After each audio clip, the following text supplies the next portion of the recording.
তুমি কি জানো না যে সঞ্চয় বাসনা সন্ন্যাসীর ধর্ম নয়? সন্ন্যাসীরা খেতে না পায় পাবে না, ভিক্ষা না পায় ভিক্ষা করবে না, কিন্তু পরের দিনের জন্য তারা কোনোদিন সঞ্চয় করবে না। আর তোমার মনে এখনো সঞ্চয় বাসনা রয়েছে। না না না, তুমি সরে যাও, সরে যাও। তুমি আমাকে ছোবে না, তুমি ছুলে আমার অঙ্গ জ্বালা করবে। তোমার সংসার স্বাদ মেটেনি, তোমার মনে সামান্য এক খণ্ড হরিতকে তুমি সঞ্চয় করেছো, তুমি দূরে চলে যাও, তুমি ছুলে আমার অঙ্গ জ্বালা করবে। আজ এই অগ্রদ্বীপের মাটিতে আমি তোমাকে পরিত্যাগ করলাম।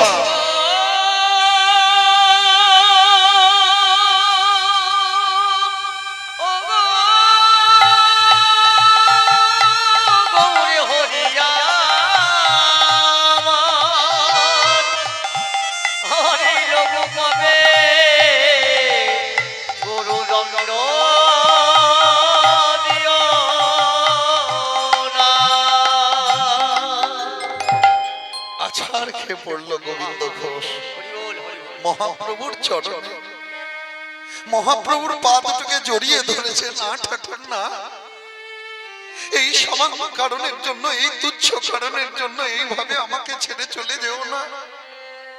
আমি কি করেছি? একটা হরিতকে সঞ্চয় করেছি, এটা আমার পাপ, এটা আমার ভুল, এটা আমার অপরাধ, কখনো হতে পারে না। গৌর, আমি বুঝতে পেরেছি তুমি আমাকে ছাড়তে চাইছিলে, তোমার আমার উপর মায়া হয়ে যাচ্ছিল তো, তাই তুমি আমাকে ছাড়তে চাইছিলে। আমি কি করে বোঝাবো গৌর যে সামান্য এক খণ্ড হরিতকে সঞ্চয় করা এটা আমার পাপ, এটা আমার ভুল, এটা আমার অপরাধ হতে পারে না। আমি কি করে বোঝাই বলো না, এ আমার ভুল নয়।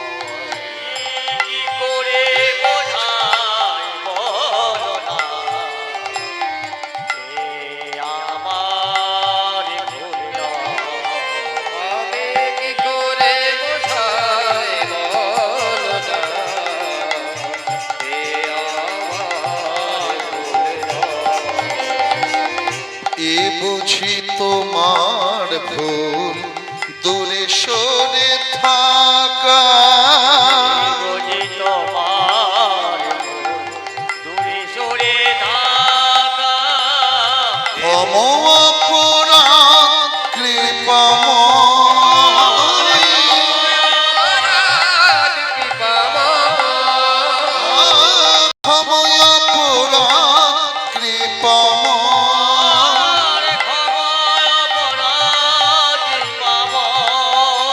কৃপাময়, এ আমার ভুল নয়।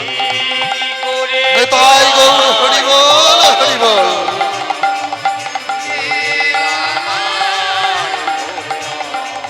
আমি কি করে বোঝাই বলো না, এ আমার ভুল নয়।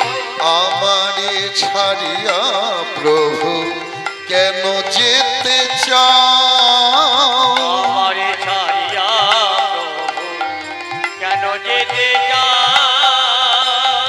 আমার ছাড়িয়া প্রভু কেন যেতে চাও? ব্যথাহারি জানি তবু কেন ব্যথা দাও, ওরে ব্যথাহারি জানি তবু কেন ব্যথা দাও? ব্যথাহারি জানি প্রভু কেন ব্যথা দাও? চরণ সেবিতে চাই নিও না সরাই, ফিরে চাও করুণাময়। কি করে অনুধ্বনি হরি হরি বল, হরি বল, রাধে। আমি কি করে বোঝাই বলো না, এ আমার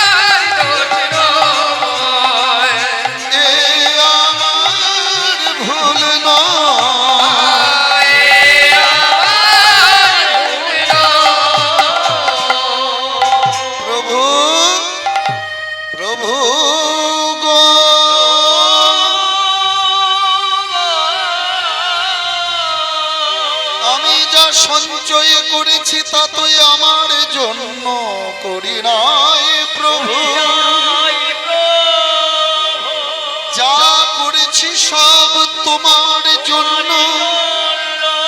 তবু যদি তুমি আমাকে এইভাবে ছেড়ে চলে যাও, তবে যাওয়ার আগে আমার একটি কথা শুনে যাও প্রভু। প্রকৃত যদি তোমাকে ভালোবাসি, আমি যদি তোমাকে ছাড়া আর কিছু না জানি, শয়নে স্বপ্নে যদি তোমার ধ্যান করে থাকি, তবে তোমাকে আমার কাছে ফিরে আসতে হবে। প্রভু গো,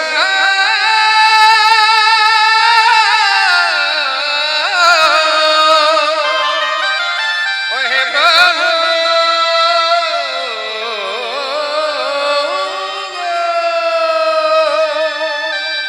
আস্তে হবে, আস্তে হবে। না, না গৌর না। ধুলাই গোড়াগড়ি দিয়ে কাঁদছে গোবিন্দ ঘোষ। গৌর শোনা, তুমি যদি এইভাবে আমাকে ছেড়ে চলে যাও, তাহলে যাওয়ার আগে একটি কথা শুনে যাও।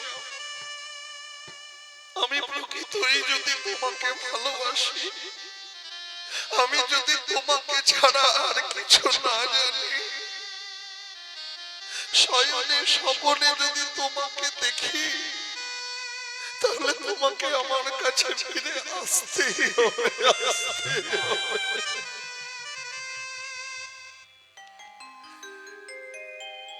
আর মহাপ্রভু গোবিন্দ ঘোষের হাত থেকে পা দুটিকে সরিয়ে নিয়ে সেখান থেকে আস্তে আস্তে চলে যায়। তবে তো গৌর হরি ধীরে চলে যায়,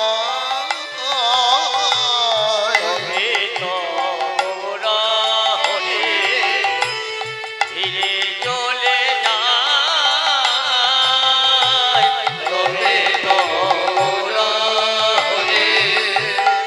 ধীরে চলে যায়। ভক্তগণ সবে মিলে কৃষ্ণ গুণ গায়। ভক্তগণ সবে মিলে কৃষ্ণ গুণ গায়। আর ভক্তগণ সবে মিলে কৃষ্ণ গুণ গায়, কৃষ্ণ গুণ গায়।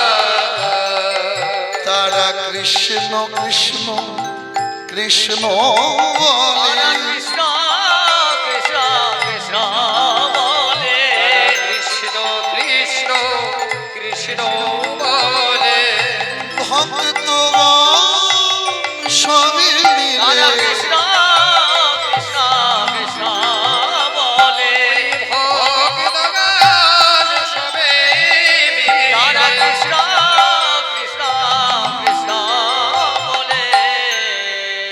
এখন আপনাদের মনে হতে পারে যে মহাপ্রভুর এইভাবে কিন্তু গোবিন্দ ঘোষকে ছাড়াটা ঠিক হয়। এই সামান্য কারণের জন্য এইভাবে গোবিন্দ ঘোষকে ছেড়ে গেলেন।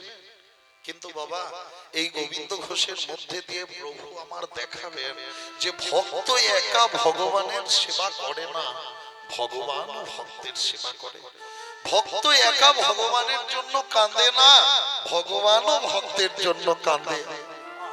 এছাড়া গোবিন্দ ঘোষকে ছাড়ার আরেকটি কারণ, গোবিন্দ ঘোষ আগের জন্মে ছিলেন রাধারানীরই অন্তরঙ্গা সখী। কে? রঙ্গদেবী। ললিতা, বিশাখা, চিত্রা, চম্পকলতা, তুঙ্গবিদ্যা, ইন্দুরেখা, রঙ্গদেবী, সুদেবী, সেই রঙ্গদেবী হলেন গোবিন্দ ঘোষ। কি করে মা? একদিন রাধারানী নিকুঞ্জ ভবনে গোবিন্দ আসবে বলে কুঞ্জ সাজিয়ে অধীর আগ্রহে অপেক্ষা করে বসে আছে, আর পাশেই আছে রঙ্গ। রঙ্গদেবী পাশে থেকে বলে, রাধে তুই গোবিন্দের লাগি কুঞ্জ সাজিয়েছিস, অধীর আগ্রহে অপেক্ষা করে বসে আছিস। আচ্ছা তোর কৃষ্ণ যদি না আসে, তোর কৃষ্ণ যদি তোকে ভুলে যায়, তাহলে তুই কি করবি? রাধারানী বলছে, রঙ্গ তুই আমার অন্তরঙ্গা সখী, হ্যাঁ রে তুই আমার অতি নিকটের কাছের, তুই এমন কথা বলতে পারলি যে কৃষ্ণ যদি আমার কাছে না আসে, কৃষ্ণ যদি আমাকে ভুলে যায়। ওরে রঙ্গদেবী, কৃষ্ণ বিরহ, ভগবান বিচ্ছেদ যে কত দুর্বিষহ তা তুই জানিস। অন্তরে কৃষ্ণ পেয়ে কেউ যদি কৃষ্ণ হারা হয়, তার যে কি কষ্ট হয় তা তুই জানিস না। তাই আমি তোকে অভিশাপ দিচ্ছি, আগামী কলি যুগে তুই ভগবানকে কাছে পেয়েও হারাবি, তুই ভগবানকে কাছে পেয়েও তার বিচ্ছেদ বেদনা অনুভব করবি। তাই সেই রঙ্গদেবী কলি যুগে গোবিন্দ ঘোষ পেয়েছেন, দিয়ে ভগবানকে অর্থাৎ গৌর সুন্দরকে মহাপ্রভুকে কাছে পেয়ে আবার তাকে হারালো। ধুলায় গোড়াগড়ি দিয়ে কাঁদতে থাকে, গৌর গৌর তুমি ছেড়েছ, আমি তোমাকে ছাড়ি নাই। ধুলায় কাঁদতে কাঁদতে একটি বল, গৌর গৌর গৌর গৌর গৌর গৌর হে গৌর গৌর গৌর গৌর গৌর গৌর গৌর হে। গৌরে গৌরে গৌরে গৌরে গৌরে গৌরে হে গৌরে গৌরে গৌরে গৌরে গৌরে গৌরে আ গৌরে গৌরে গৌরে গৌরে হে গৌরে গৌরে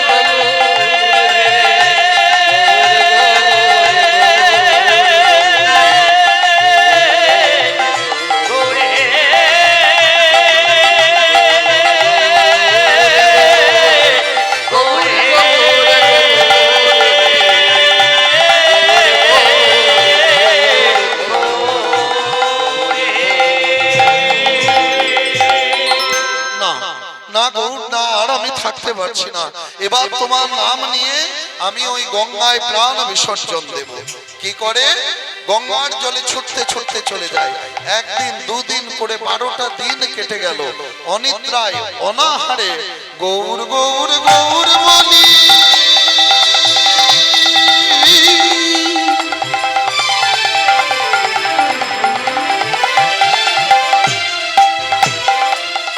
গঙ্গার জলেতে নামিল,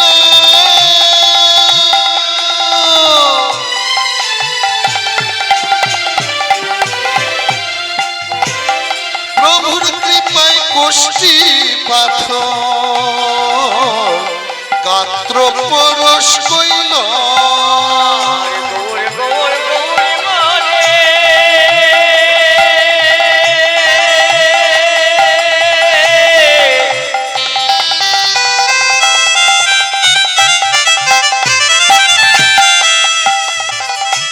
গঙ্গার জলেতে নামিল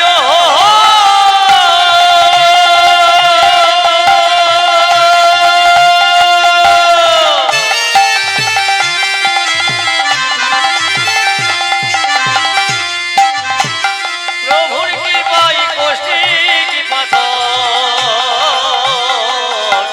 গাত্র পরশ কইল। প্রভুর কৃপায় কোষ্ঠী পাথর গাত্র পরশ কইল।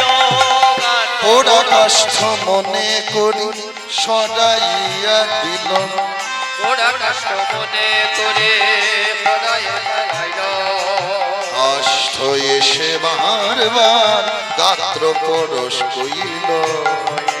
বারে বারে গাত্র পরশ কইল। কষ্ট এসে বারবার গাত্র পরশ কইল। বারে বারে গাত্র পরশ কইল। ওরে পোড়া কাষ্ঠ সরে যা, কষ্ট সরে যা ওরা কষ্ট সরে যায়। এ প্রাণ রাখবো না। আকাশ তো সরে যা যা যা গৌড় গৌড় বলে গঙ্গার জলে নেমেছে, আর একটা মোড়া পোড়ার কাঠ এসে গোবিন্দ ঘোষের গায়ে লাগছে। কাঠকে সরিয়ে দিচ্ছে, আবার গায়ে লাগছে, আবার সরিয়ে দিচ্ছে, আবার গায়ে লাগছে। যেই না তুলে তীরের দিকে ছুটতে যাবে, অমনি লক্ষ্য করে দেখে কি কাঠ নয়, একটা পাথর। পাথর জলে ভাসছে। আরো ভালো করে লক্ষ্য করে দেখে কি মা, কোষ্ঠী পাথর। কোষ্ঠী পাথর জলে ভাসে। এ তো শোনা যায় না। ত্রেতা যুগে শোনা গিয়েছিল, যখন রাবণ সীতাকে নিয়ে গিয়েছিল, রামচন্দ্র আর বানর সেনারা সমুদ্র পারাবার করার জন্য সমুদ্রে সেতু বন্ধন করেছিল। তখন রাম নামের গুণে পাথরগুলো জলে ভেসেছিল। কলিকালেও পাথর জলে ভাসে। চিন্তায় পড়ে গেল, মরার হলো না।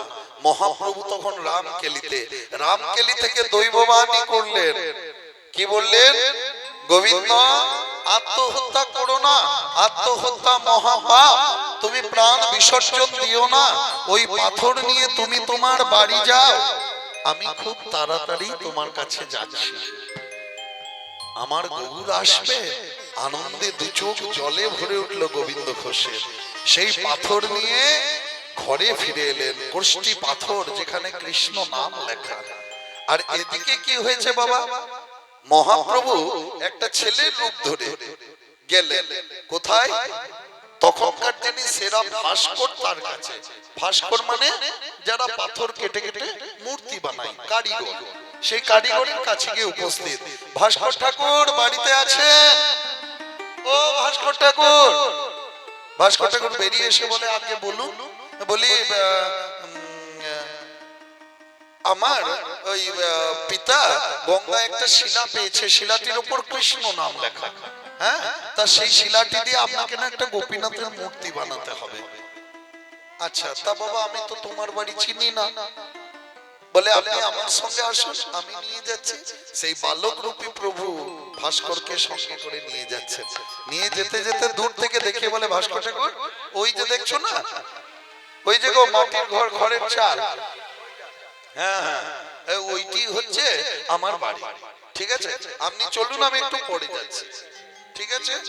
এবার ভাস্কর আস্তে আস্তে এগিয়ে গিয়ে পড়ে বলে, গোবিন্দ ঘোষ বাড়িতে আছেন? গোবিন্দ ঘোষ বেরিয়ে এসে বলে, আগে বলুন। বলে, আপনার নাম গোবিন্দ ঘোষ? হ্যাঁ। আপনি গঙ্গায় একটা শিলা পেয়েছেন? হ্যাঁ। শিলাটির উপর কৃষ্ণ নাম লেখা? হ্যাঁ। ওটা দিয়ে আপনি গোপীনাথের মূর্তি বানাবেন, তাই তো? হ্যাঁ, কিন্তু এসব কথা আপনাকে কে বলবো? কেন?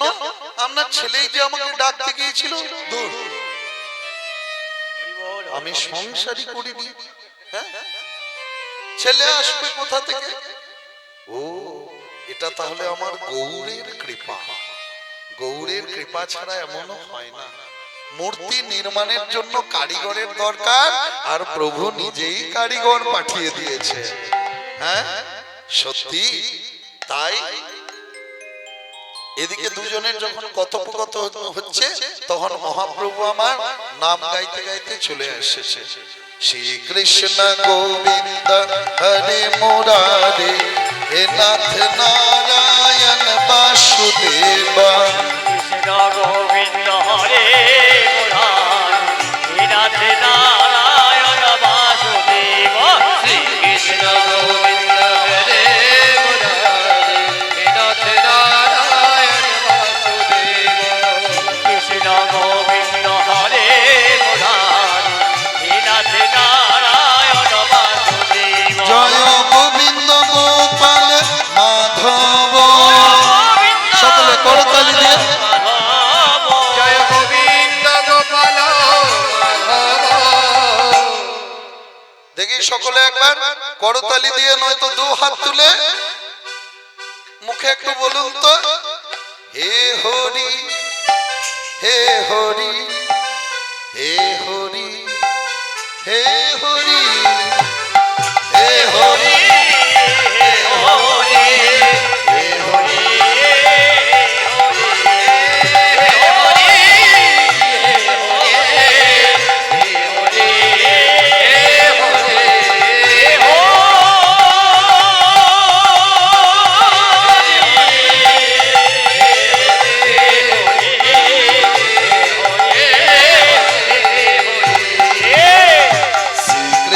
গোবিন্দ হরে মুরারে হে নাথ নারায়ণ বাসুদেবা কৃষ্ণ গোবিন্দ হরে মুরারে হে নাথ নারায়ণ বাসুদেবা কৃষ্ণ গোবিন্দ হরে মুরারি হে নাথ নারায়ণ বাসুদেবা জয় শ্যাম জয় শ্যাম শ্যাম শ্যাম জয় শ্যাম জয় শ্যাম জয় শ্যাম শ্যাম শ্যাম জয় শ্যাম জয় শ্যাম জয় শ্যাম শ্যাম শ্যাম জয় জয় শ্রীকৃষ্ণ গোবিন্দ হরে মুরারে হে নাথ নারায়ণ বাসুদেবা কৃষ্ণ গোবিন্দ হরে মুরারি হে নাথ নারায়ণ বাসুদেবা কৃষ্ণ গোবিন্দ হরে মুরারে হে নাথ নারায়ণ বাসুদেবা গোবিন্দ সংবাদ বলো গোবিন্দ ঘোষ বলছে প্রভু এই কারিগর এসেছে বলে কিনা একটা মূর্তি বানাবে কারিগর ঠিকই বলেছে খুব সুন্দর করে একটা গোপীনাথের মূর্তি বানানো খুব সুন্দর করে গোপীনাথের মূর্তি বানানো হলো মহাপ্রভু বলে আজ আমি নিজের হাতে এই বিগ্রহকে প্রতিষ্ঠা করে এই বিগ্রহের নাম দিলাম গোপীনাথ অগ্রদ্বীপের গোপীনাথ অগ্রদ্বীপের গোপীনাথ এবার তুমি আমাকে ভুলে এই গোপীনাথের সেবা করো গোবিন্দ ঘোষ বলছে প্রভু তোমাকে বাদ দিয়ে এই পাথরটা নিয়ে আমি কি করব বললো না গোবিন্দ বলো না পাপ হবে হোক পাপ প্রভু হোক পাপ পাপের ভয়ে নিজেকে লুকিয়ে রাখা পাপের ভয়ে নিজেকে বঞ্চিত করে রাখা পাপ নয় শোনো গোবিন্দ শোনো তুমি যদি বলো যে আমার একটা কথা তুমি রাখবে তাহলে আমি তোমাকে দেখাবো যে এই পাথরই বা কে আর আমি বা কে কি কথা রাখতে হবে প্রভু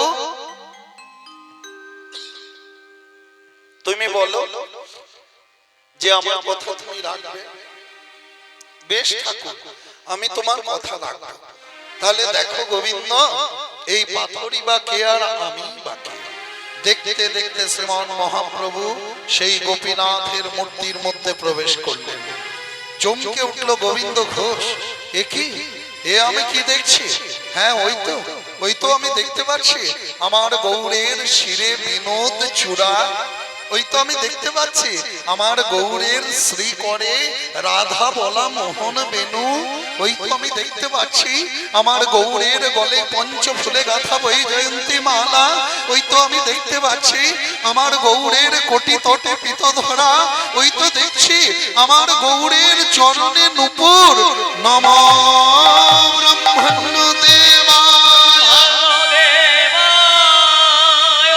ও ব্রাহ্মণ হিতায় চ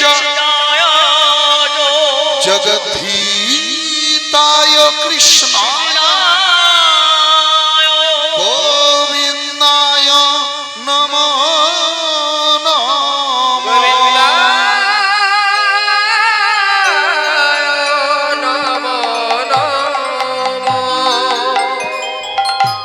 কৃষ্ণ আমার গৌরী কৃষ্ণ এতদিন জানতাম বুঝতাম আজ নিজের চোখে দেখলাম যে আমার গোড়া জগৎ জোড়া নিতাই গৌর হরি হরি বল আজ গৌরাঙ্গ রূপের মাঝে হরে কৃষ্ণের রূপ আমারে গৌরাঙ্গ রূপের মাঝে হরে কৃষ্ণের গৌরাঙ্গ রূপের মাঝে হরে কৃষ্ণ পেল গোপীনাথে আসল সর তুমি মেরা গোপীনাথের আসল স্বর খুঁজে পেল গোপীনাথের আসল সর শিরে শিখে পাখা বামে চূড়া হেলা শিখি পাবে জোড়া শিরে শির পাখা পাবে জোড়া অভিনব সুন্দর দর্শন গৌরাঙ্গ রূপের মাঝে হরে কৃষ্ণের গৌরাঙ্গ রূপের মাঝে হরে কৃষ্ণ আরে খুঁজে পেল গোপীনাথে আসল সর গোপীনাথের আসল স্বরূপ। চরণ তলে পড়ে পড়ে গোবিন্দ ঘোষ কাঁদতে লাগলো। মহাপ্রভু বলে, ওঠো গোবিন্দ ওঠো, তুমি অমন করে কাঁদলে তোমাকে ছেড়ে যাবো কেমন করে বলো তো? সব সময়ের জন্য মনে রেখো, ঈশ্বর পরম কৃষ্ণ সচ্চিদানন্দ বিগ্রহ অনাদি রাদি গোবিন্দ সর্বকারণ কারণ, তিনি সব কারণের কারণ। আমার একটা কথা তুমি রাখবে বলেছ। কি কথা ঠাকুর? তুমি এবার সংসার করো। সংসার না, আমি সংসারী হব না। তুমি বলেছো যে আমার কথা রাখবে, তুমি এবার সংসারী হও। সংসারী না হলে একা গোপীনাথের সেবাটা চালাবে কি করে? তাই গোবিন্দ ঘোষ হলেন সংসারী। স্ত্রীর নাম হলো মাধবী।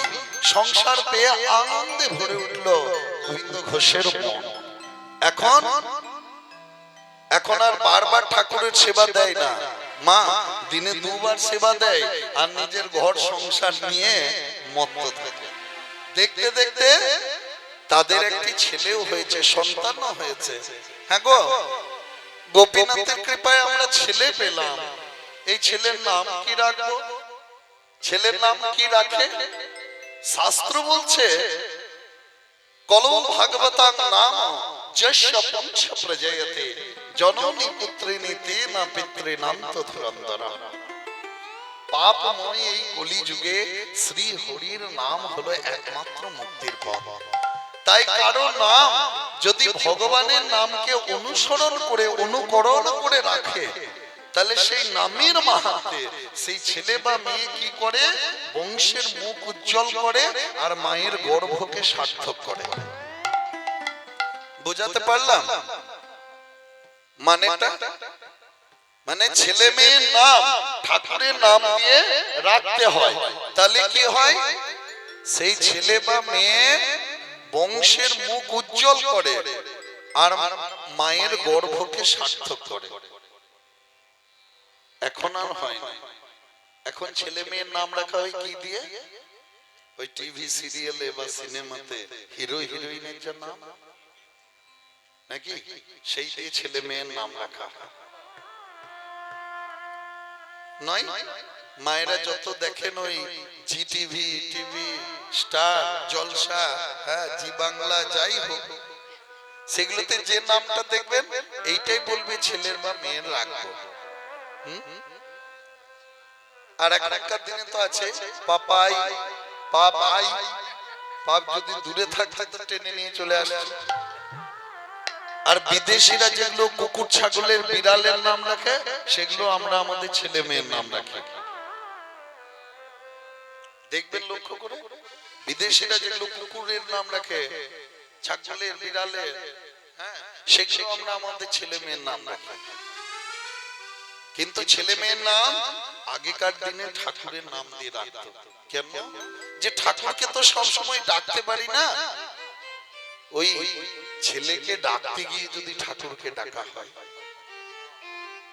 অজামিল শেষের দিনে একবার নারায়ণ বলে ডেকেছিল, তাও ভগবানকে নয়, পুত্র নারায়ণকে। তাতে তার বিষ্ণু লোক প্রাপ্তি হয়েছিল। বুঝতে পারলেন? এখনকার মায়েদের চাহিদাটা এখন অন্যরকম।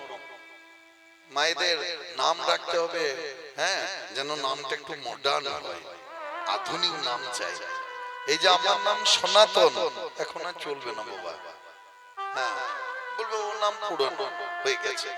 আর ছেলেদেরকেও বলুন, কোন ছেলের নাম যদি লক্ষ্মী নারায়ণ হয়, আপনি জিজ্ঞেস করুন, এই তোর নাম কি রে? লাকি। লক্ষ্মীটাকে লাকি করে দিয়েছে। হ্যাঁ, আবার 2-3 অক্ষরের বেশি নাম হলে চলবে না। কেন?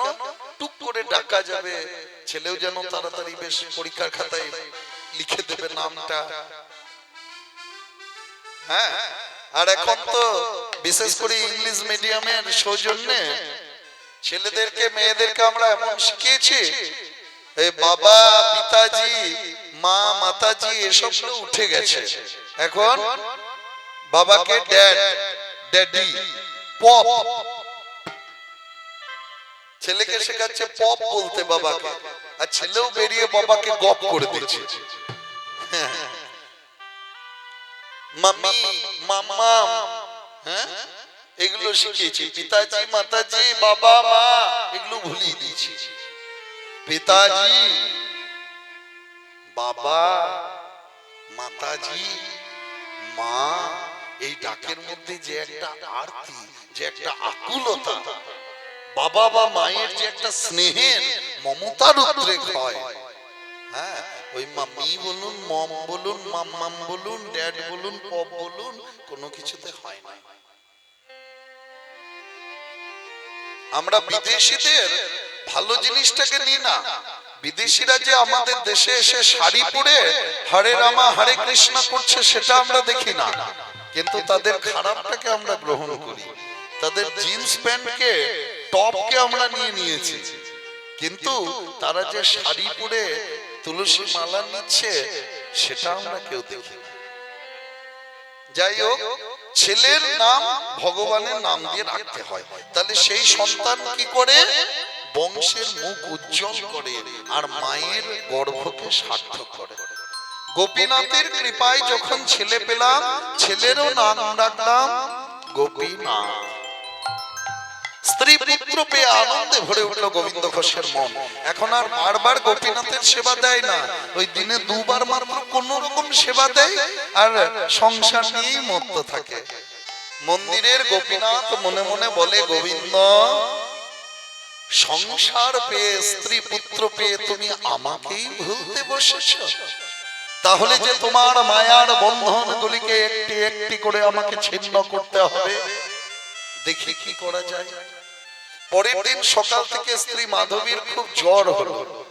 জ্বরও বেশি দিন থাকলো না, মাত্র 3 দিনের জ্বরে স্ত্রী মাধবী মারা গেলেন। 3 দিনের জ্বর হয়েছে, তাতে স্ত্রী মাধবী মারা গেলেন। হায় হায় করে উঠলো গোবিন্দ ঘোষ, ঠাকুর ঠাকুর এ তুমি কি করলে? গোপীনাথ কি হলো?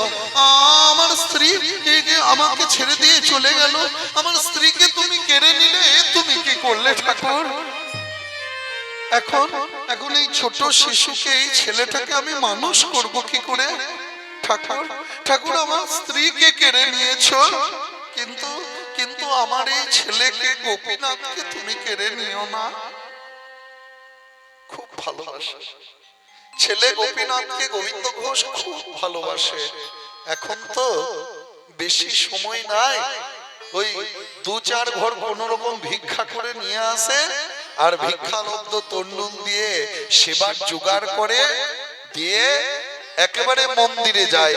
মন্দিরে গোপীনাথকে রাখে, পাশে ছেলে গোপীনাথকে রাখে। মন্দিরের গোপীনাথকে সাজায়, পাশে ছেলেকে রেখে ছেলেকেও সাজায়।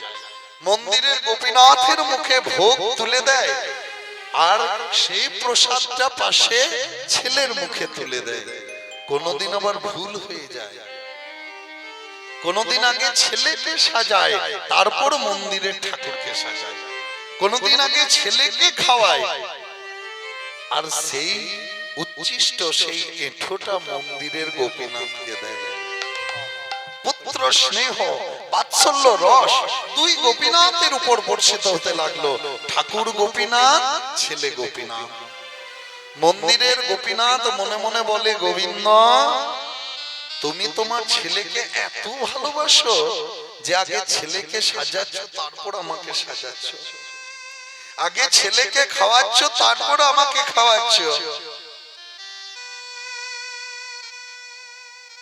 গোবিন্দ যে করে আমার আশ আমি করি তার সর্বনাশ, ধনে পুতে আগে তাকে হরি, তবু যদি সে না ছাড়ে আমার আশ তখন আমি হই তার দাসানুদাস।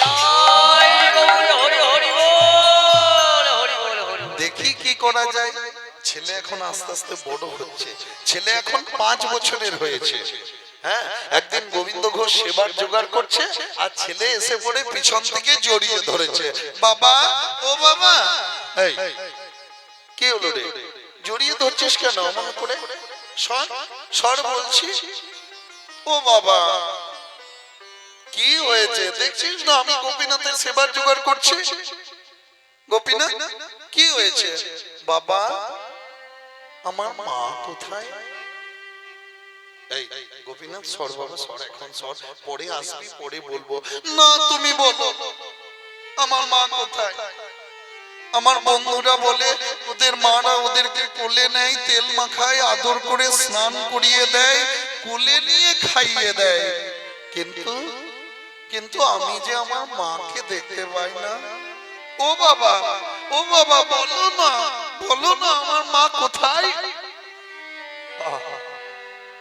নৈবেদ্য সাজাতে সাজাতে গোবিন্দ ঘোষ বলে, ওরে বাবা, ওরে গোপীনাথ, তোর মা না ওই মন্দিরের গোপীনাথের কাছে চলে গেছে।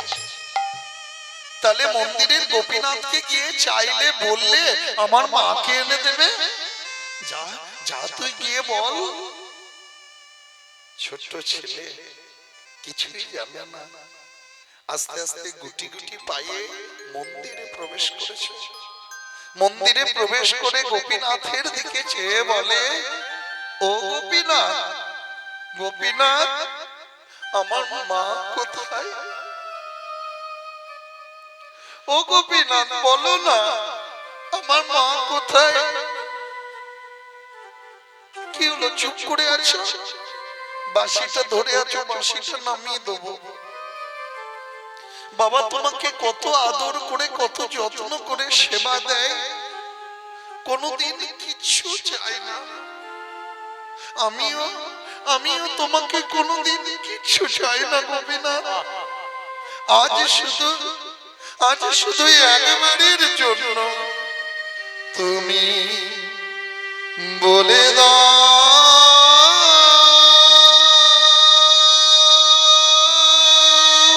হরি বল, হরি বল। হে গোপীনাথ,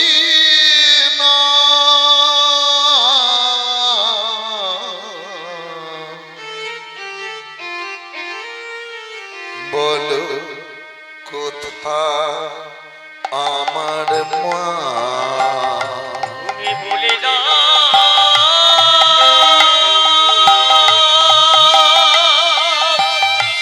হে গোপীনাথ।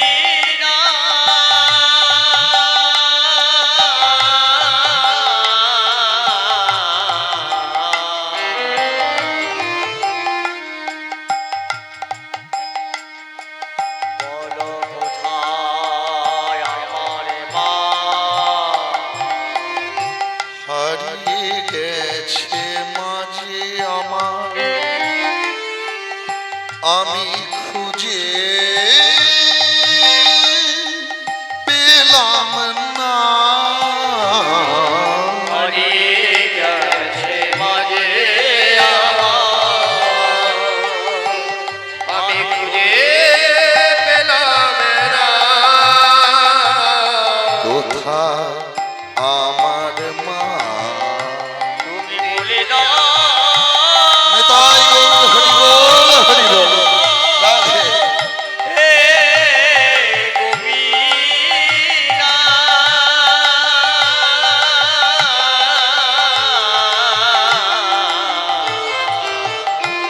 বলো কোথায় আমার মা, গোপীনাথ, তুমি বলে দাও, আমি কত ডাকি, আমি কত কাঁদি, কিন্তু আমি যে আমার মাকে দেখতে পাই না গোপীনাথ। ডাকি আমি মা মা বলে, মা যে আমার নেই না কোলে। ডাকে আমি মামা বলে, মাঝে আমার নয়না কোলে। ডাকি আমি মা মা বলে, মা যে আমার নেই বলে ডাকে আমি মামা বলে মাঝে আমার নয়না কোলে হারিয়ে গেছে মাঝে আমার আমি খুঁজে পেলাম না হারিয়ে গেছে মাঝে আমার আমি খুঁজে পেলাম না না না না কোথায় আমার মা বলে না হে গোপীনা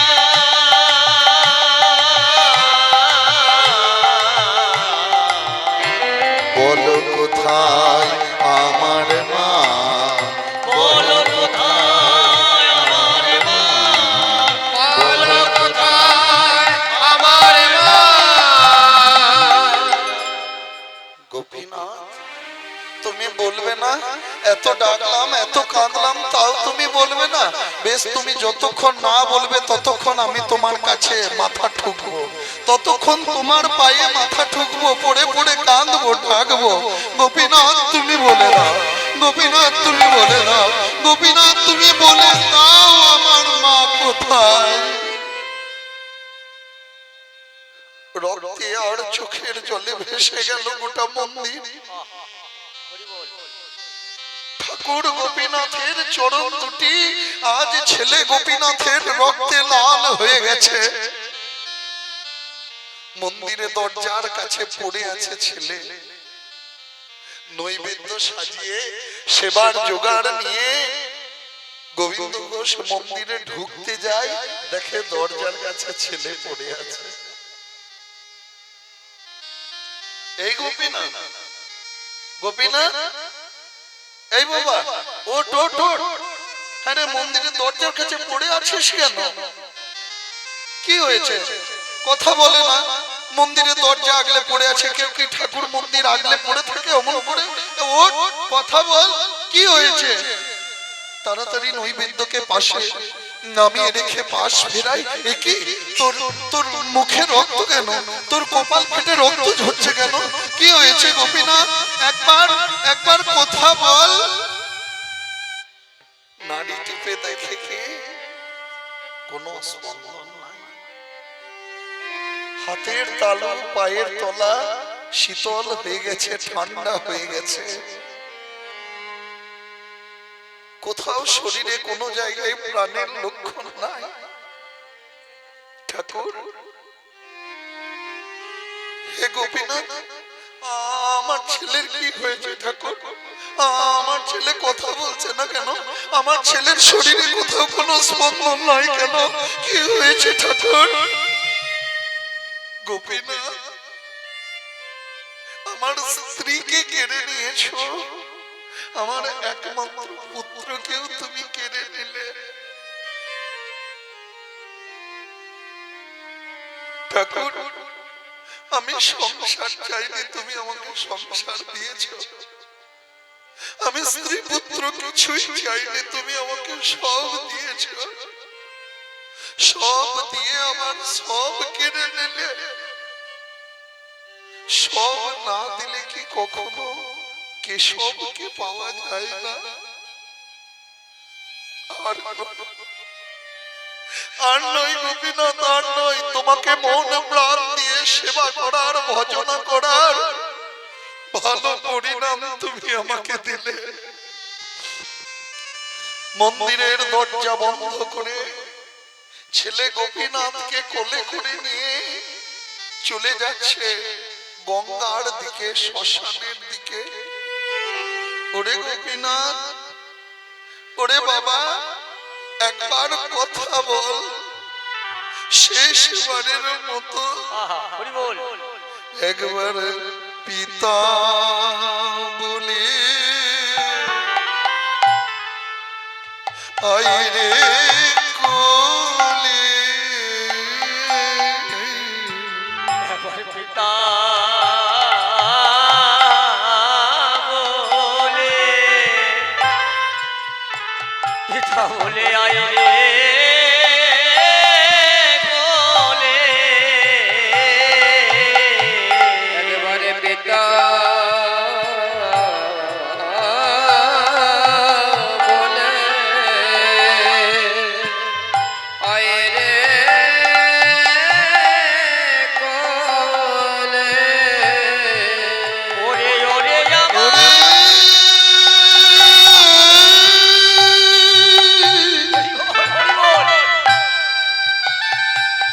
ওরে ওরে আমার গোপী না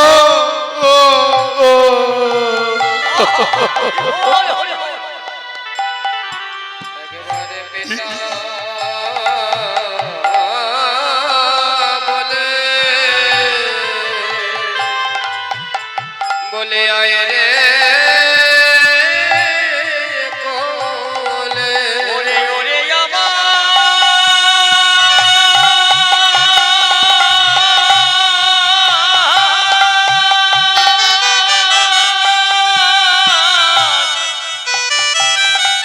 ওরে আমার গোপীনা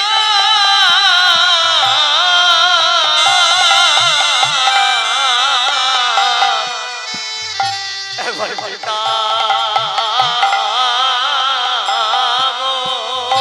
বলে পিতা বলে আয় রে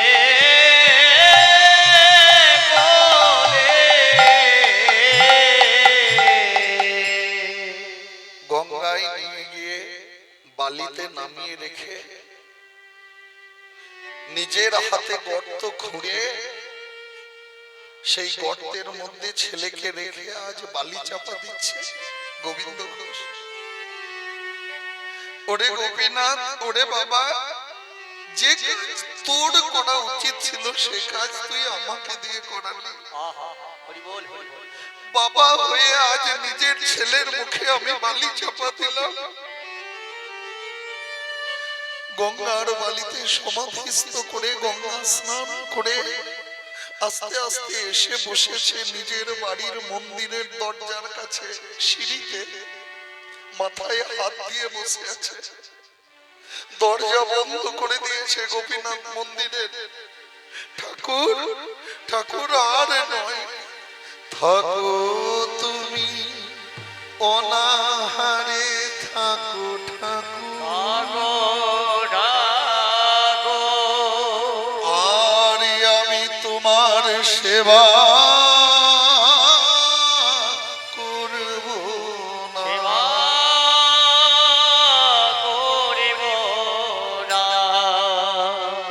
দিন যায় রাত্রি যায় গোপীনাথের সেবা নাহি দিল।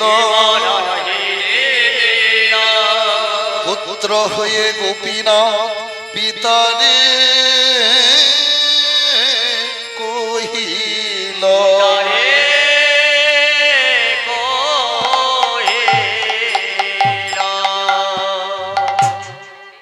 গোপীনাথের সেবা দেয়নি। দিন চলে গেল, রাত্রি চলে গেল। পরের দিন সকাল বেলায় ডাক দিচ্ছে, বাবা বাবা। কে? বাবা আমি গোপীনাথ। ও গোপীনাথ, আমার ছেলে কোথায়? বাবা তুই কোথায়? গোপীনাথ, তোকে দেখতে পাচ্ছি না যে। না বাবা, আমি মন্দিরের ঠাকুর গোপীনাথ। ও মন্দিরের গোপীনাথ? বলো বলো কি হয়েছে বলো। বাবা, কাল থেকে যে আমাকে খেতে দাওনি, আমার যে খুব খিদে পেয়েছে, আর আমি তোমাকে খেতে দিতে পারবো না। কেন? তোমাকে 8 বার 56 রকমের ব্যঞ্জন দিয়ে ভোগ দেয়, তোমার পেট ভরে না? ক্ষীর সর ছানা ননিতে তুমি ডুবে থাকো, তোমার পেট ভরে না? আমার স্ত্রীকে খেয়েছো, আমার পুত্রকে খেয়েছো, তোমার পেট ভরেনি?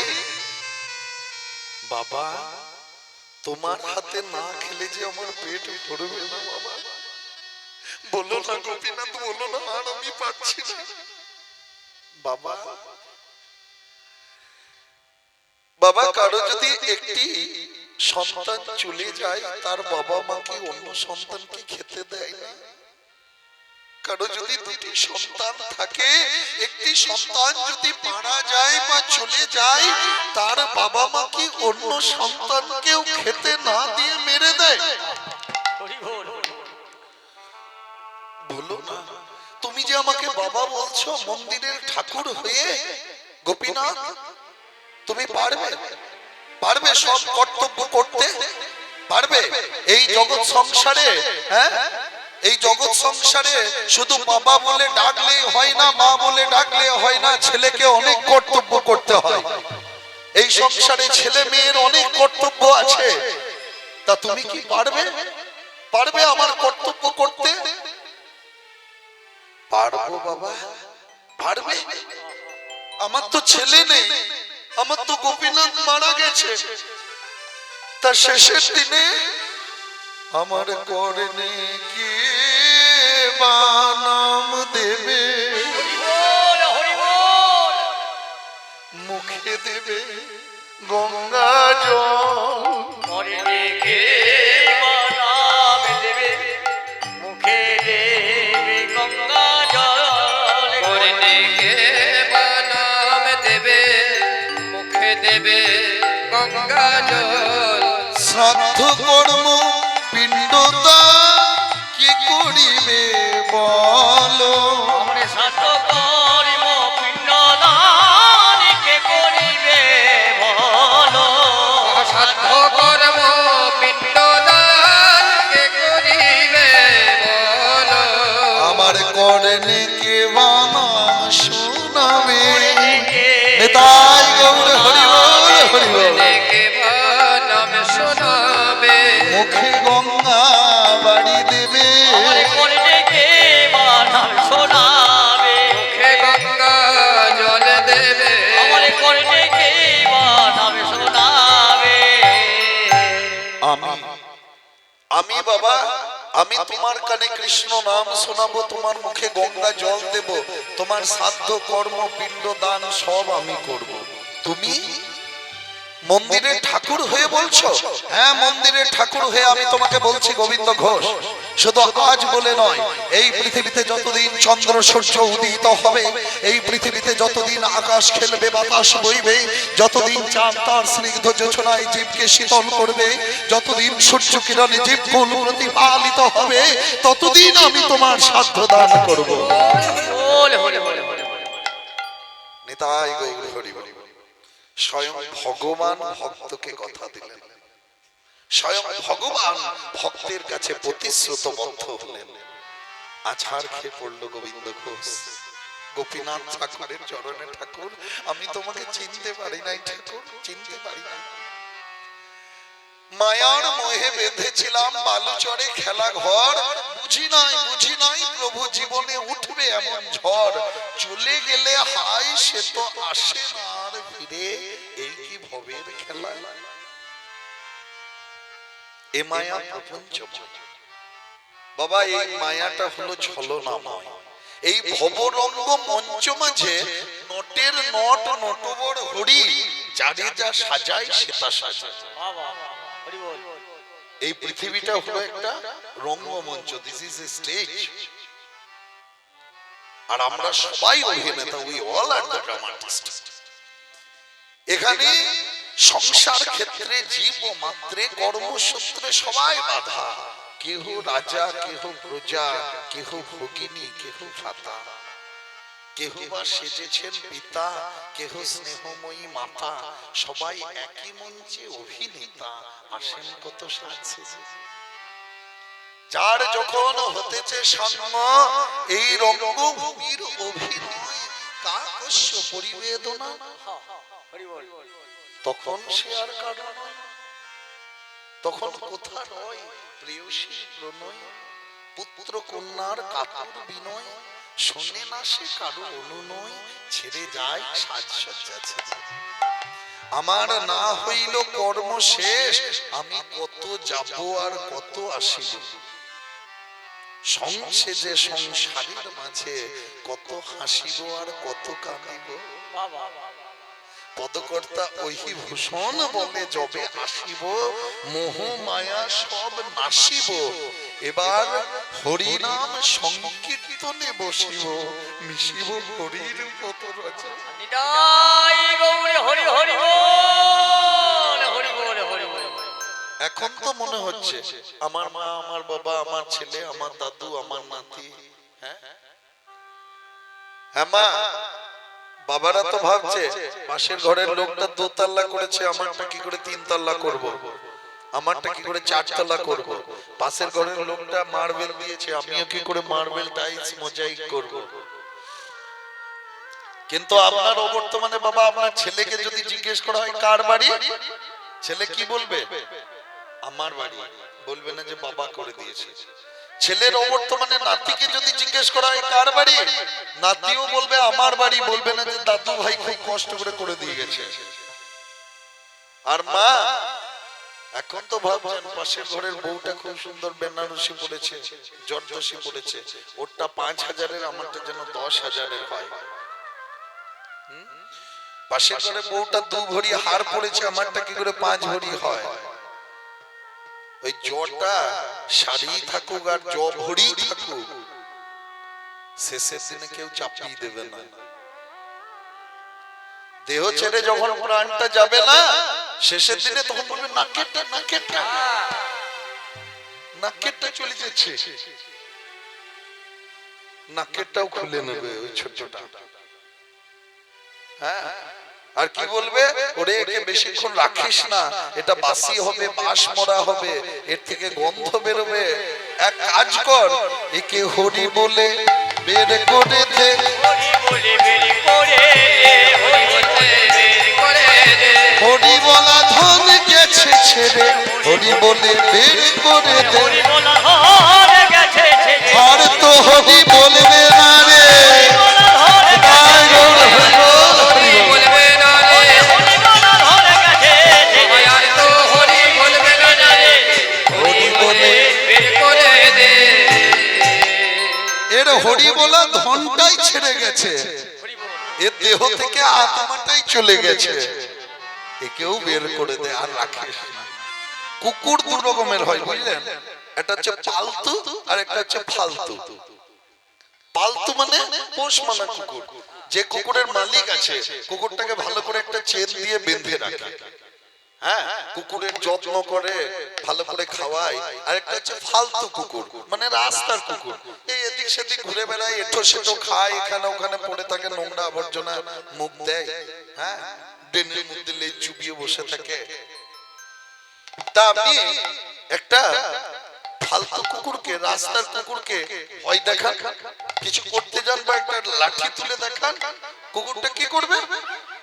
হ্যাঁ, তো কেউ করে পড়ে, হ্যাঁ, কুকুরটা দেখবেন আস্তে আস্তে লেজ গুটিয়ে পালিয়ে যাচ্ছে। কিন্তু আপনি একটা পালতু কুকুরকে, একটা পোষ মানা কুকুরকে কিছু করতে যান, মারতে যান, ভয় দেখাতে যান, সেই কুকুর কি বলবে? এই কি বাত হ্যায়, কি করছো আমার এই কুকুরটাকে? জানো কুকুরটাকে কত যত্ন করি, কুকুরটাকে কত কিছু ভালো মন্দ খাওয়াই, জানো? হ্যাঁ, ওই কুকুরের গলায় যে চেনটা বাঁধা রয়েছে, চেনটার দাম জানো? তোমার সারা মাসে যা মুদিখানা লটকনের খরচ, আমার এই কুকুরটাই তার খরচ। অনলাইনে খাবারের অর্ডার দিই তবে কুকুরটা খেতে পায়, সপ্তাহে 4 দিন শ্যাম্পু করায়, একবারে আমার কুকুরকে কিছু করবে না। তাহলে পালতু হওয়া ভালো না ফালতু হওয়া ভালো? বলুন, রাস্তার কুকুর হওয়া ভালো না একটা মালিক থাকা ভালো? হ্যাঁ, একটা মালিক থাকা ভালো, বুঝলেন, একটা মালিক থাকা ভালো। সকলকেই বলছি গলাতে একটু করে চেন বাঁধুন, তো ওই লোহার ইস্পাতের চেন নয়, একটু করে তুলসীর চেনটা বাঁধুন, আপনাকে কিছু করতে হবে না, আপনার মালিক আপনাকে রক্ষা করবে। তাই গৌরে হরি হরি বল, হরি বল, হরি বল। তাই আবার গোবিন্দ ঘোষ গোপীনাথের সেবা দিতে লাগলো। এখন তার আস্তে আস্তে বয়স হচ্ছে, হ্যাঁ, এখন তার অনেক ভক্ত হয়েছে, শিষ্য হয়েছে, নিজে সব সময় সেবাটা দিতে পারে না, ভক্ত শিষ্যরা সেবা দেয়। আর একটু বয়স বাড়ে নিজে ওই একবার করে মন্দির ঘোরাফেরা করে আবার চলে আসে, এসে আবার বসে থাকে। আর একটু বয়স বাড়ে প্রধান শিষ্যর হাতেই সেবার দায়িত্বটা দিয়েছে। আর দেখবেন খুব যদি বয়স বেশি হয় না তখন কিন্তু স্মৃতিভ্রম ঘটে, অনেক কিছু মাথায় খেয়াল থাকে না, মনে থাকে না, বিস্মরণ হয়ে যায়, হ্যাঁ স্মৃতিভ্রম ঘটে যায়। তা অনেক বাবা মাকে আমি দেখেছি অনেকে কটু কথা বলে, কিন্তু বয়স হলে বাবা মাকে কটু কথা বলবে না, ছেলে হোক মেয়ে হোক বৌমা হোক জামাই হোক নাতি নাতনি হোক। কেন? তারা কিছু হয়তো বলবে না, কিন্তু তাদের ওই চোখের জলটাই অভিশাপ হয়ে কিন্তু ছেলে মেয়ের জীবনে নেমে আসে। বয়সকালে এরকম অনেক কিছু হয়, নিজে বিছানায় পায়খানা করে ফেলবে, হ্যাঁ নিজে ঠিক বলতে পারবে না কি করতে কি করবে। তা সবাইকে আমার অনুরোধ যে বাবা মাকে বৃদ্ধকালে যেন কোনো অপ্রিয় কিছু না করা হয়।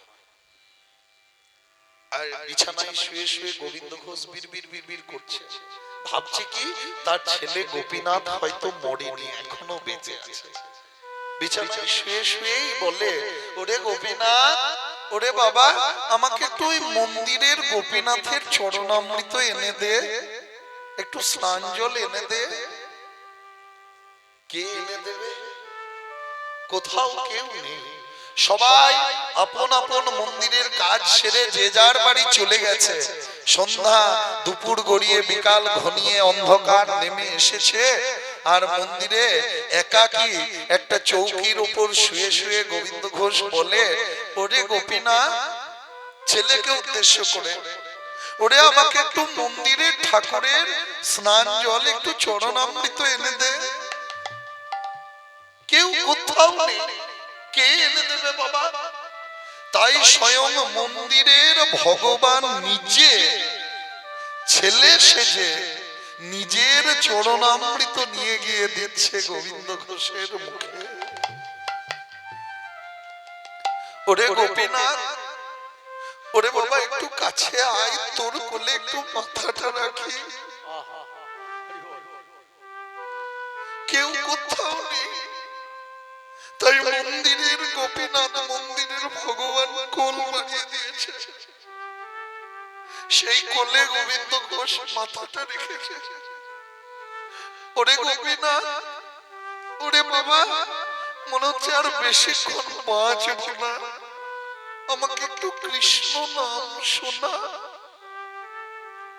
কে শোনাবে?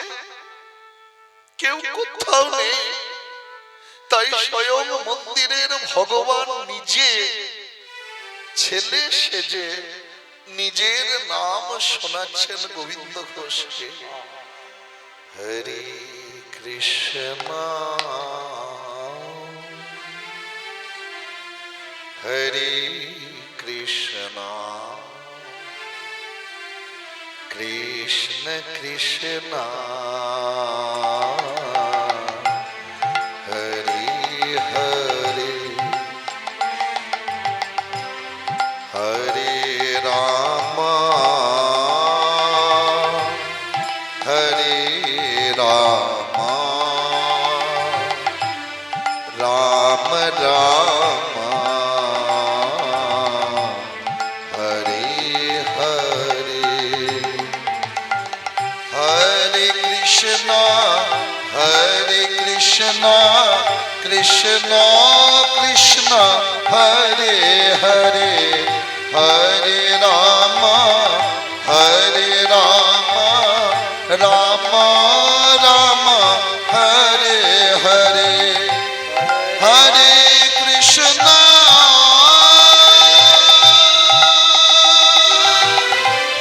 হরে কৃষ্ণ কৃষ্ণ কৃষ্ণ হরে হরে হরে রাম হরে রাম রাম রাম হরে হরে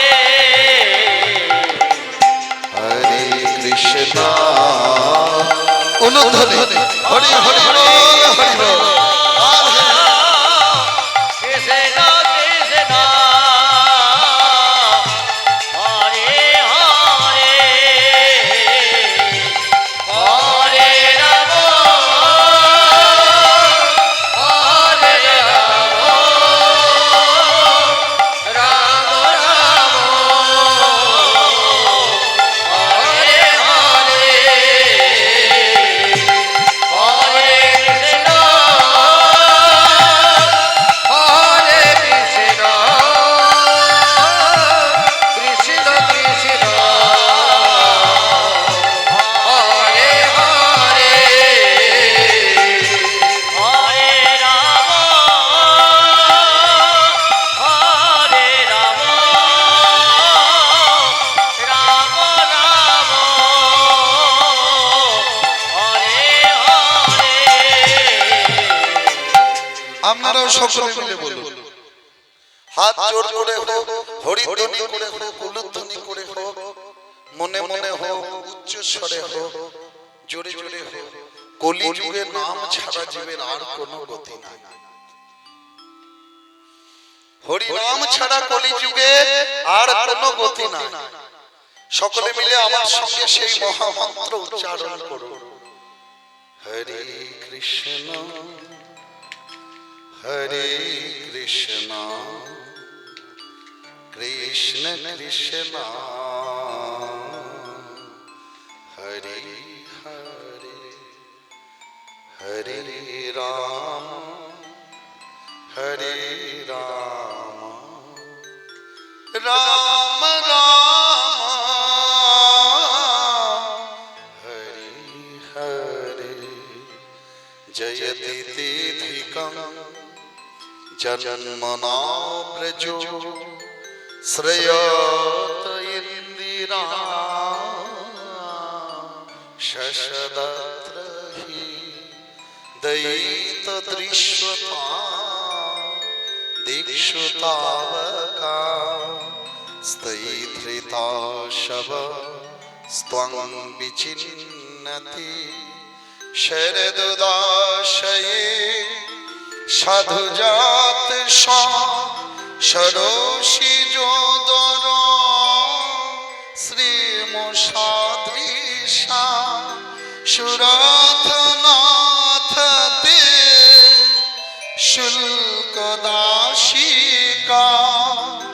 বরদনিঘ্নত নেয়কিম বধা তব কথামৃতম তপ্ত জীবনম কবিভিरीडितम কলমশাপহম শ্রবণমঙ্গলম শ্রীমদাততম ভুবি গৃহন্তি তে ভুরিদা জনা গোবিন্দ ঘোষ ছেড়ে চলে গেল গোবিন্দ খুশি ছেড়ে চলে গেল খুশি ছেড়ে চলে গেল কৃষ্ণ চরণ প্রাপ্ত গোবিন্দ হলো খুশি ছেড়ে চলে গেল কৃষ্ণ চরণ প্রাপ্ত গোবিন্দ খুশি ছেড়ে চলে গেল স্বয়ং গোপীনাথ ঠাকুরের কোলে মাথা রেখে স্বয়ং গোপীনাথের হাত দিয়ে গোপীনাথের চরণামৃত নিয়ে স্বয়ং কৃষ্ণের মুখে কৃষ্ণ নাম শুনতে শুনতে গোবিন্দ ঘোষের দেহ থেকে আত্মাটা বেরিয়ে চলে গেল সবাই কাঁদছে তার ভক্ত শিষ্য সবাই কাঁদে সবার সঙ্গে কাঁদে কে পিতৃহীন মন্দিরের গোপীনাথ বিগ্রহ সেই পাথরের ঠাকুরের পাথরের চোখ থেকে টপ টপ টপ টপ করে জল পড়ছে পাথরের চোখ দিয়ে আজ জল বেরোচ্ছে মন্দিরের গোপীনাথ কাঁদছে আজ পিতৃহারা হয়ে ভক্তহারা হয়ে মারা যাওয়ার আগে গোবিন্দ ঘোষ সেবার সুব্যবস্থা করে গিয়েছিলেন সেদিন পূজারী শয়নে আছে আর দৈববাণী হলো ওগো পূজারী আমি অগ্রদ্বীপের গোপীনাথ বলছি আমার পিতা গোবিন্দ ঘোষ মারা গেছেন দেহ রেখেছেন তাই আগামী কাল থেকে আমাকে হবিষের ভোগ দেবে আমাকে তেল হলুদ ছাড়া রান্না করা ভোগ দেবে, আমাকে কাছা পরাবে, অর্থাৎ হাঁটুর উপরে ধুতি পরাবে, হাতে কুশানগুলি পরাবে। 1 মাস আমার অসহ্য থাকবে। আর 1 মাস পর হচ্ছে চৈত্র মাস। সেই চৈত্র মাসের কৃষ্ণ পক্ষের একাদশী তিথিতে আমি আমার পিতা গোবিন্দ ঘোষের পিণ্ড দান করব। জয় গৌর হরি হরি বল। চমকে উঠল পূজারী। গোপীনাথ ঠাকুরের কাছে গিয়ে বলে, ঠাকুর আমি কি ঠিক শুনেছি? হ্যাঁ তুমি ঠিক শুনেছো। যাও সারা অগ্রদ্বীপে সারা নবদ্বীপে ভিক্ষা করে নিয়ে এসো। ভিক্ষা করে নিয়ে মহোৎসবের আয়োজন করো। সবার মাঝে আমাকে দাঁড় করাবে, আমার রাজ পোশাক খুলে আমাকে কাছা পরাবে, আমাকে হাতে কুশের আংটি দেবে। সবার মাঝে দাঁড়িয়ে আমি আমার পিতা গোবিন্দ ঘোষকে কথা দিয়েছি, তাই তার পিণ্ড দান করব। দিকে দিকে এ কথা প্রচার হলো। পূজারী গেল ভিক্ষার জন্য। অগ্রদ্বীপবাসী নবদ্বীপবাসী তোমরা কিছু ভিক্ষা দাও গো, কিছু ভিক্ষা দাও গো। কিছু ভিক্ষা দাও গো।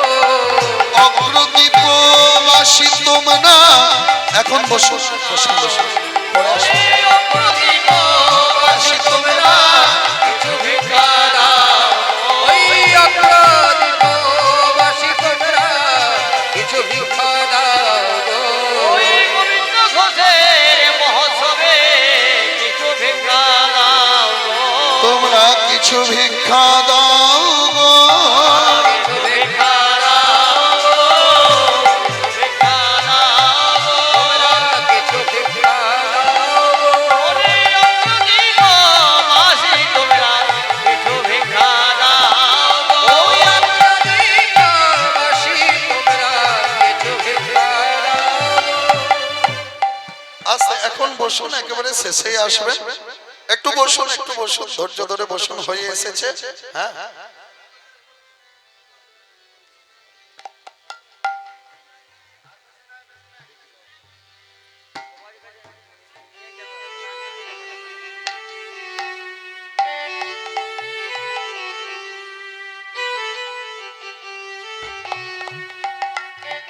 তা উপস্থিত হলো সেই দিন, চৈত্র মাসের কৃষ্ণপক্ষের একাদশী তিথি।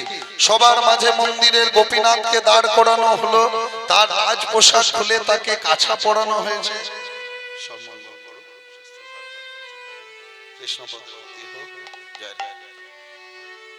তা সবার মাঝে মন্দিরের গোপীনাথকে দাঁড় করানো হয়েছে, তার রাজ পোশাক খুলে কাছা পরানো হয়েছে, হাতে কুশের আংটি পরানো হয়েছে।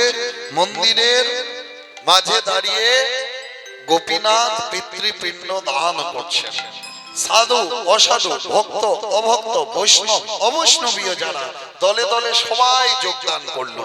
যারা অসাধু অভক্ত অবৈষ্ণবীয় তারা কিচ্ছু দেখতে পেল না, তাদের দেখার নয়ন ভগবান কোনোদিন দেন না। কিন্তু যারা ভক্ত, যারা বৈষ্ণব, যারা সাধু, তারা কি দেখলো? সবার মাঝে দাঁড়িয়ে মন্দিরের গোপীনাথ পিতৃপিণ্ড দান করছে, আর সেই পাথরের হাতটি উল্টো দিকে হয়ে গেছে। তখন কেহ নাচে, কেহ গায়, কেহ হরি বলে। কেহ নাচে, কেহ গায়, কেহ হরি বলে। কেহ নাচে, কেহ গায়, কেহ হরি বলে। ভক্ত ভগবানের লীলা দেখে প্রেমে বাহু তোলে। ভগবানের লীলা দেখে প্রেমে বাহু তোলে। ভক্ত ভগবানের লীলা দেখে প্রেমে বাহু তোলে। হরি বল হরি বল, হরি বলে হরি বল। হরি বল হরি বল, বলে হরি বল। উঠিল আনন্দে বল, হরি বল হরি বল। ওই উঠিল আনন্দে রোল। হরি বল হরি বল। ওই উঠিল আনন্দে রোল। হরি বল হরি বল। ওই উঠিল আনন্দে রোল। হরি বলে। ওই উঠিল আনন্দে রোল। হরি বল হরি বল। দেখুন, যদি সত্যিকারে গোবিন্দ ঘোষের ছেলে গোপীনাথ বেঁচে থাকতো, তাহলে হয়তো 20 বছর 30 বছর, খুব জোর 50-60 বছর শ্রাদ্ধ দিত। কিন্তু মন্দিরের ভগবান গোপীনাথ কথা দিয়েছেন, তাই 450 বছরের বেশি হয়ে গেল। আপনারা যারা অগ্রদ্বীপে গেছেন বা যাবেন তারা দেখতে পাবেন, কাটোয়া থেকে এক্সপ্রেস ট্রেনে গেলে একটা স্টেশন, লোকাল ট্রেনে গেলে দুটো স্টেশন পড়ে এই অগ্রদ্বীপ। গেলে দেখতে পাবেন এখনো মেলা বসে মহোৎসবের আয়োজন হয় গোপীনাথ ঠাকুরের। এখনো সেই অগ্রদ্বীপে সাধুবাসর হয়ে থাকে। এখনো সেই অগ্রদ্বীপে সাধুবাসর হয়ে থাকে। এখনো সেই অগ্রদ্বীপে সাধুবাসর হয়ে থাকে। ভক্তগণ দেখিবারে পায়, ভক্তগণ দেখিবারে পায়, ভক্তগণ দেখিবারে যায়। ব্রজের রঙ্গ যে গোবিন্দ হলো সেই, ব্রজের রঙ্গ যে গোবিন্দ হলো সে, ব্রজের রঙ্গ যে গোবিন্দ হলো যে, কানুরাম দাসী হগায়। কানু নামে দাসে হাগায়, কানু নামে দাসে হাগায়। মিলন হলো মিলন হলো, ভক্তের ভগবান, মিলন হলো ভক্তের ভগবান মিলন হলো, ভক্তের ভগবান মিলন হলো। হরি হরি বল মিলন হলো। হরি হরি বলো মিলন হলো, উলুধ্বনি করো মিলন হলো।